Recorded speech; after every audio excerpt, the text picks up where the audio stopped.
El señor Tarcisio Quispe Romero, que en paz descanse, y esposa Jesús Aguachos Gutiérrez, y los señores Gadino Martínez Romero y esposa Sabina Quilca Pérez, que en paz descanse, tienen el grato honor de invitar al matrimonio civil y religioso de sus hijos Elmer y Edith a realizarse este 10 de septiembre a las 9 de la mañana en la Iglesia Santísima Cruz de Chilca. Luego de la ceremonia, acompaña a los recién casados junto a los padrinos, los señores Miguel Ángel Blancas Churampi y esposa Carmen Gladys Daniel Romero e Inés Daniel Romero, al local de recepciones Chaleco Huanca, Avenida Leoncio Prado, número 851, Chilca, Huancayo.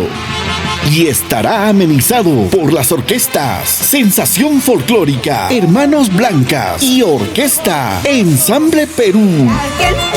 Junto a ellos estará la santiaguera más humilde, Sunjusúa de Villa Tintay, Clara Luz, Chinita del Perú, Sabrosita del Perú y muchos más. No te lo pierdas, será inolvidable. Filmación y transmisión en vivo, TST Perú y Fiesta Perú.